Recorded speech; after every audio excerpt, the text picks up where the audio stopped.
Joe, hello. How are you? Hello, I'm pretty good, thank you. All the way from Canada this time. Nice. Congratulations.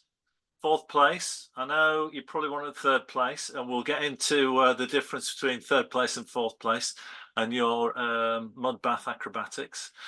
But I mean, like, great result. That qualifies you for the UCI Gravel World Series, which is might be something that you're going to consider.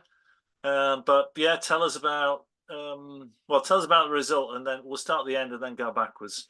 Um, Yeah, say fourth on the day, which is decent, especially after spending the last three races in a row, either on the floor or without any air in my tire. Like it is a nice bounce back. Equally, I've had a little podium sticky note on my training software for about 4 months on this race now. So it's a bit frustrating to finish fourth. Because like fourth is like the oh, it's oh so close. But yeah, overall it was a decent day out. I, as you said, went head over handlebars in a mud bog, which put me out of that front group of four and eventually cost me the podium. But yeah, it's nice to be back racing at the front end and not fixing mechanicals or punches. So we take the little wins, I think. yeah, exactly. Yeah, that's cool. Tell me how you felt going into the race. I felt a touch unprepared because it was coming off Unbound. I took a week off. And then I didn't really do that much training coming into Blue Mountains because I was still relatively tired. And then I was in Colorado last week, traveling up here to Toronto. I found a little hole in the bottom of my frame. So like an impact had happened when I've been riding or racing. So I was arriving in Toronto, like, does my bike work? Does like I've traveled all this way? Is it going to happen? So there's definitely an underlying degree of stress. Luckily there's a really good mechanic here who did a carbon repair on it. Luckily Ribble have sent me a new bike out for my race next week. But it was just one of those things. The new bike was meant to arrive. FedEx were being rubbish, and then all of a sudden I was getting stressed, and it was one of those where it was an okay prep, but I am looking forward to having a race where there's just zero stress going into it. Yeah, yeah. Tell me how you managed the stress. It was surprisingly okay. I kind of sat there and I was like, well, this has happened now. What can I do? I can't go back in time and change it, which was quite a change. Like in the past, I'd often work myself up about it, but it was one of those be quite pragmatic, put contingencies in place. If FedEx don't turn up with the bike, which they didn't, there was a contingency for the carbon repair. If the carbon repair didn't work, there was a contingency to find a new bike. And it was just being very, very simple minded. I mean, like, right, if A doesn't work, do B. If B doesn't work, do C. If C doesn't work, well, we're so far into the alphabet now, then maybe something's gone seriously wrong. Yeah, I like it. I mean, like, real good approach. Like, anybody who's sort of you start to descend into that sort of worry cycle, then a good way to get out of it is, yeah, just consider the options, make some plans, and recognize that sometimes things are beyond your control. Yeah, And once you exactly. That's exactly how it was. Like, it was one of those things. It wasn't even a thing I could start playing the blame game. Like, oh, it's my own fault for crashing. It's my own fault for this. It was just Mother Nature had a sharp rock somewhere, and I rode over it at the wrong angle. yeah, Nobody's fault. But so be it when you're bike racing and spending so much time on the road riding over borderline mountain bike trails, something's going to go wrong at some point. yeah. And not to go down a rabbit hole, but I'm curious what a carbon repair is. Like what's the process for that? Um, Honestly, not overly sure. When we realized FedEx were useless, I took it to the local guy, a guy called Mike here, and he just worked his magic and apparently put a layer of carbon he just had hanging around his workshop because obviously you do, and then multiple levels of epoxy. So it wasn't like a perfect carbon repair, but it was one of those. It's going to get me through the race and get me through any foreseeable issues until the new one turns up. Yeah.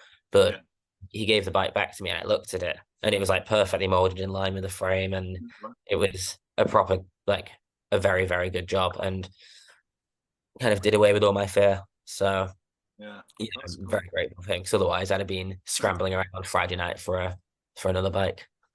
And then tell us about the race. I mean, and like full permission to geek out on race tactics for those members of the audience who are kind of pretty keen on that stuff.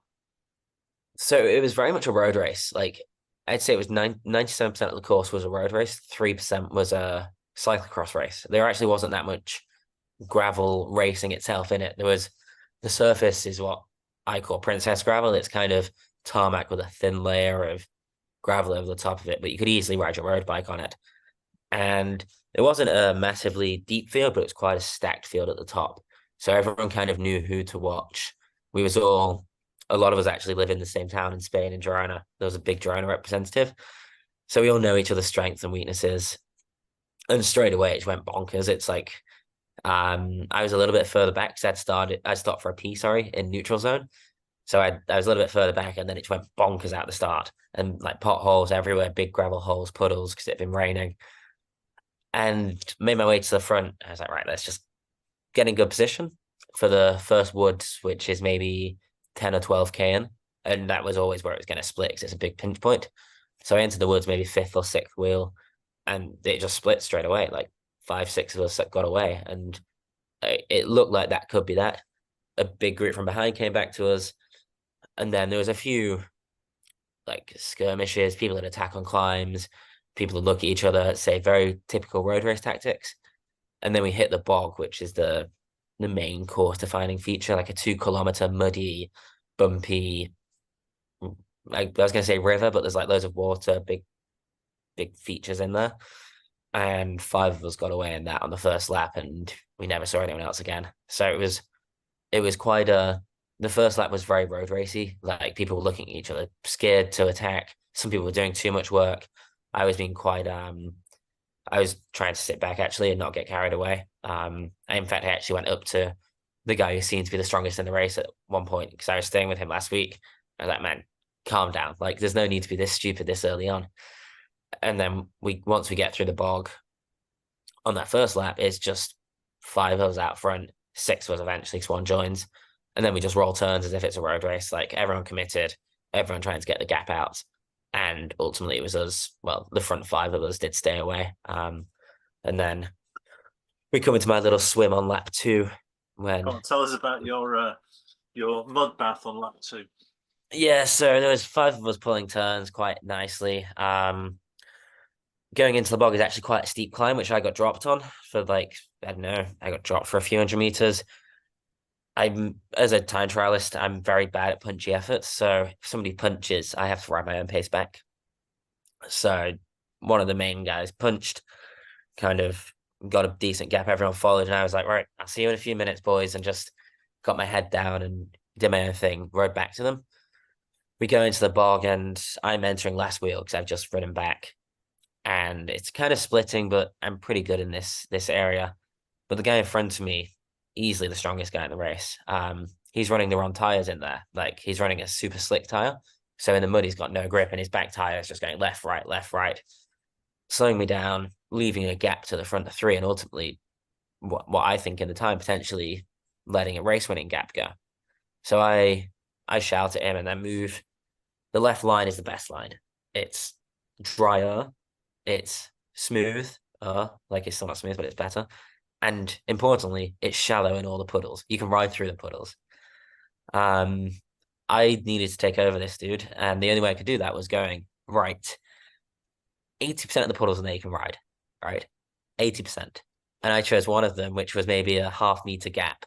And I went not full gas, but pretty hard through this puddle.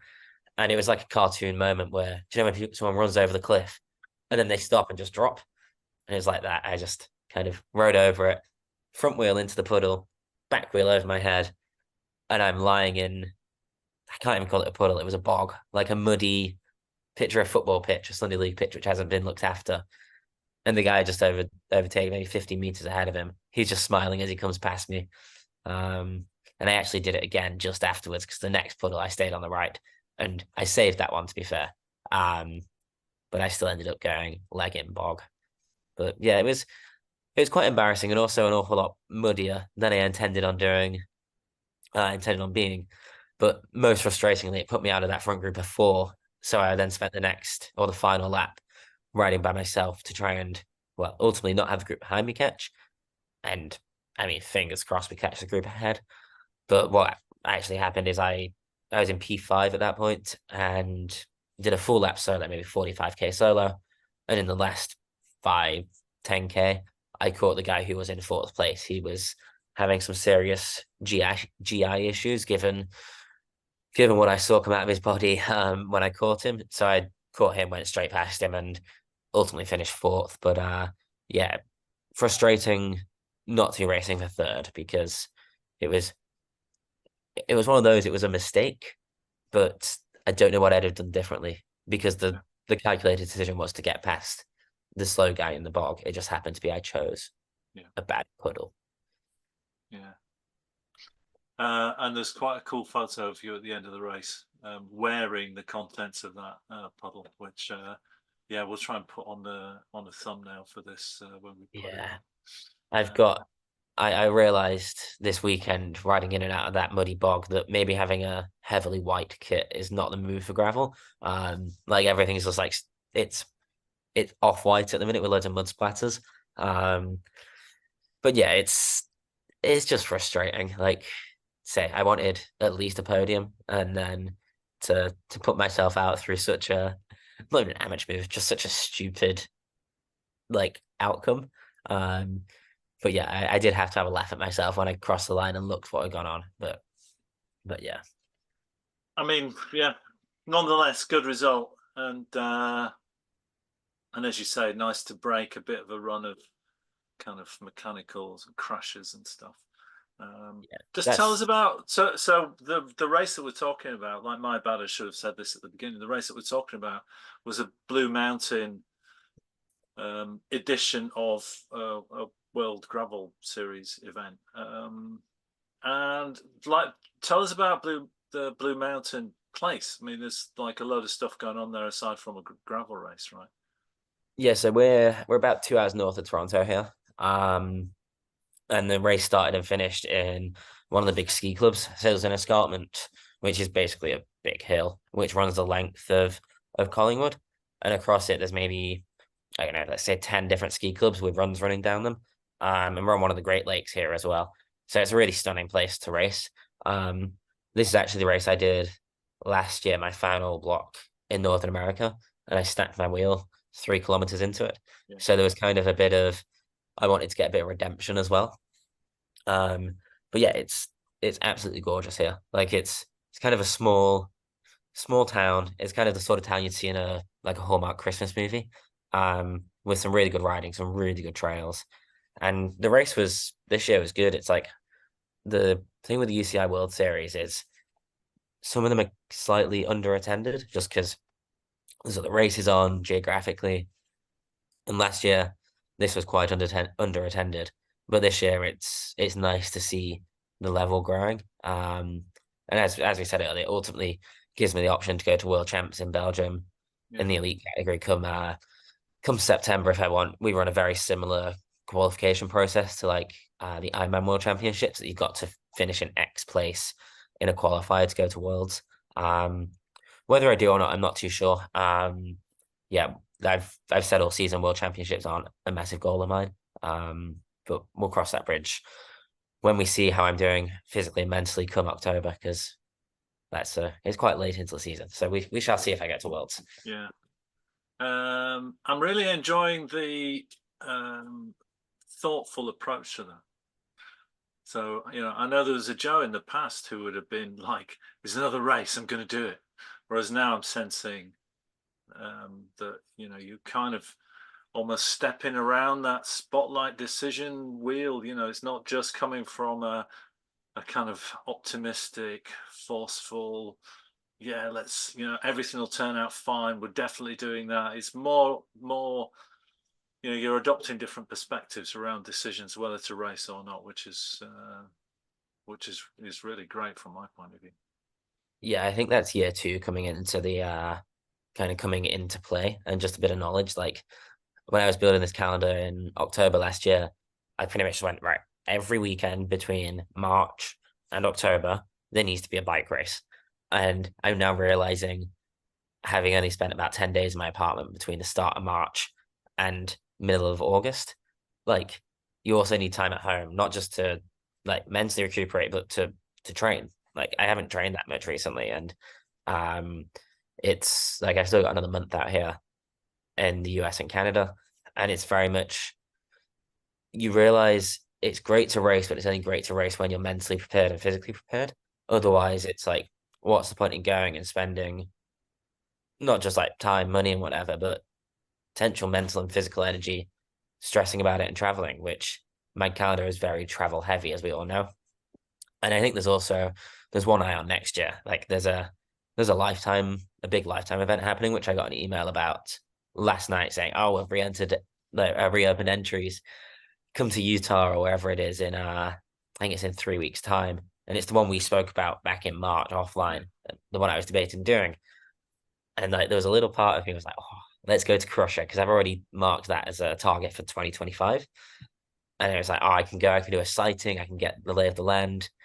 And then my kind of sensible side, which I suppose is me almost sitting in that empty chair going, no, chill out. There's no need to spend another weekend traveling unnecessarily. Like maybe the upside is you're 3% better next year, but maybe the downside is you're 20% worse the rest of this year. Yeah, So exactly. it's just been a bit more, I think a bit more mature as well. Yeah, nice. It's making me think about so I would have conversations with business people, and I always like to draw a comparison between professional sport, and I'm thinking about team sports like football, rugby, where there's a cadence around the season and the week, and those teams will spend Monday, Tuesday, Wednesday, Thursday, Friday in preparation for performance on Saturday. In the business world, there is no preparation time. It's Monday to Friday performance time, and I think it's a real good nudge that you're highlighting. Like there has to be time to just recuperate mentally, physically, in order to deliver your best performance. And I don't think that happens in business very often. We could be more intentional about our recovery outside of the sporting context, in a business context. And I'm a bit of a control freak as well. So I do like to go into races knowing that everything has been kind of planned and prepared perfectly. Like I love the start of the season because I'm just coming off 4 or 5 months of training, and everything, like physically I'm great, mentally I'm great, like nutritionally, weight, everything is perfect. And when you're traveling so much in between races, it's hard, like nothing is ever perfect, perfect, perfect. Yeah. So it's like trying to get as close to that just to feel like kind of ready to race. And I'm now accepting that it can't be perfect all the time, but I Yeah. still like to have it as close to perfect as We want possible. to add in something at the end of these race reports where I just take you back to your spotlight profile. And we'll probably ask the same couple of questions every time. A bit like the kind of coaching questions when you were doing your spotlight debrief. So can I just ask you to check in with your strengths, the strengths page from your spotlight profile, and maybe you can pick one out, just thinking about how the race went, and give us an example of when your strengths were in the sweet spot. I'm I'd say my strengths are actually in the sweet spot in the run up to the race, like with the whole mechanical issue of getting like just allowing me to be on the start line. And I'm just looking through the list here, and it's a strong belief in your ability to adapt in the moment. And there's a fair few hours where um Ribble are obviously based in the UK. It's hard to get things from the UK to Canada in a space of 3 days. Um, and it was very much what am I going to do? And that kind of ability to adapt, River put a bike on the plane straight away. And then we're like, oh, great, it's sorted. FedEx don't deliver it. So it's like, oh, what do we do? It's still not here 5, 6 days later. So then we're like, oh, set the carbon repair up. That actually was the final stopgap in the end. But I had plenty of contingency plans after that. And I think that kind of, it would have been easy to go, oh no, my bike's damage. What can I do? Oh, that sucks. It wasn't my fault. But yeah, very quickly, I very quickly pivoted to problem here, solution here. Let's put them together. Um, Perfect example of how your strengths are playing out in the sweet spot. And the nudge is always like just find ways to dial those strengths up. Um, your empty chair would be like the performance preferences that are least um, sort of natural for you, but we've all got the ability to just sort of flex into our empty chair. And so if you look at your empty chair sort of prompts, um, what's the one thing that you can maybe take going into the next race that would give you a new perspective or allow you to consider something?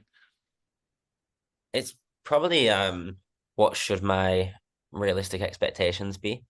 Because I've had like at the start of the season, I was so strong. Like I was probably one of the better riders on the at least on the US road scene, so therefore probably the gravel scene.